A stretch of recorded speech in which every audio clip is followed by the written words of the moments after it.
Hello, dears, and welcome to Al-Hussaini Virtual Lab Pathology Talks, Tips, and Practical Tips. What I'm going to be sharing with you today is really a tricky case, but has important implication as well as an important differential diagnosis, which is ectopic non-functional parathyroid adenoma. So this is a case of a 39-year-old male patient who presented with recurrent chest pain radiating to the back over a prolonged period of time. Almost what he reported was like 7 years duration of the pain that he suffered from. However, lately he developed hoarseness of voice, for which an MRI showed a mediastinal mass, and the mass was excised. It was circumscribed mass, and this is the low power magnification. And as you can see, if you want really to describe the cells forming the mass, you would say water clear cells. So the mass was composed of a proliferation of sheets of water clear cells focally forming follicles containing this acidophilic colloid-like secretion or content, and in the background a lot really of sclerosis. The nuclei in general are uniform, not really much in the way of mitosis or atypia.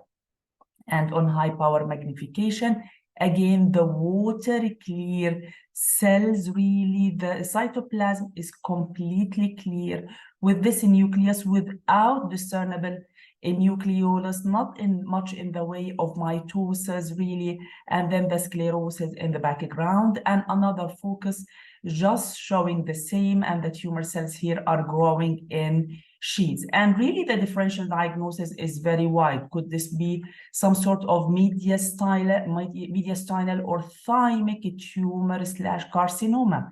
Could this be something that is related to the lung, originating from the lung? Could this be really thyroid with the presence of the follicle-like structures containing colloid-like material? Could this be metastatic renal cell carcinoma with this water clear appearance? And really the parathyroid adenoma comes very down in the list of the differential diagnosis. And the PS diastase, excuse me, and the PS diastase showed this, that highlighted the content, the acidophilic content of the follicles that can be seen here. Now, the tumor was diffusely positive with pancytokeratin as well as with CAM5.2 and BER4, confirming its epithelial nature.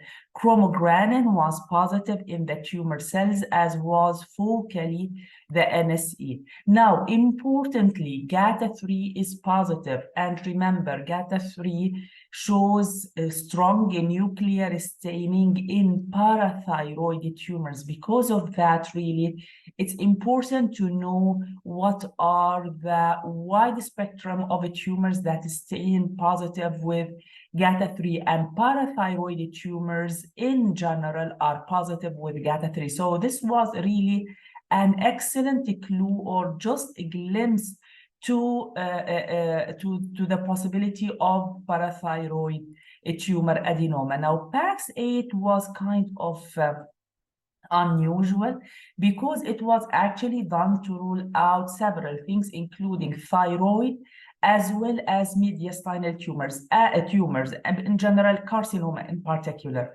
And it showed this positive, weak positive staining. Of course, even renal cell carcinoma can be positive with PAX-8. Because of that, we did RCC, and RCC surprisingly came back to be positive. At this stage, we communicated with the physician and asked them to look for any renal mass, and the answer came back as negative.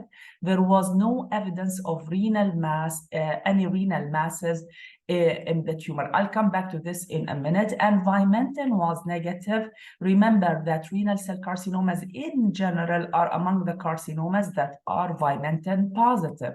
Now, TTF1 was negative, thus it ruled out thyroid, well-differentiated thyroid follicular tumors, as well as probably lung adenocarcinoma. And then we did the parathyroid hormone stain, and it came back to be strongly positive in more than one focus. Actually, all the epithelial component in this tumor is stained positively with parathyroid hormone. So to sum up, this is unusual case where a patient complained for a prolonged period of time of mild chest pain that was radiating to the back, and then because of development of hoarseness of voice, the MRI showed the mediastinal mass, and then we had this unusual appearance of a proliferation of a tumor composed of clear cells. And here comes the importance of the differential diagnosis and to know how to work around your immunohistochemistry. So one of the differential diagnoses would be, because of the appearance, would be well-differentiated thyroid, ectopic thyroid tumor, follicular adenoma, for example. And although the PAX-8 came back as weakly positive, yet the TTF1 was completely negative, thus probably ruling out this possibility. The other important differential diagnosis was renal cell carcinoma. Now, in correlation with the clinical findings, there was no evidence of renal mass.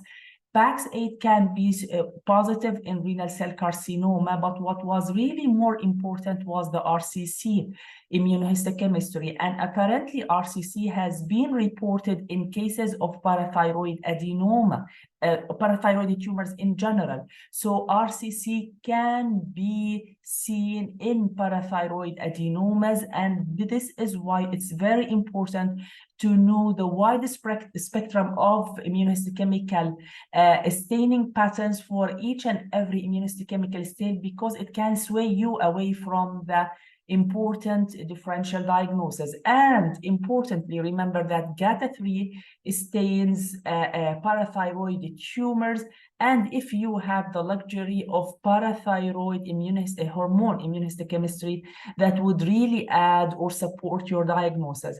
Now, apparently most of what ectopic parathyroid tumors and adenomas and carcinomas that have been reported in literature are non-functional.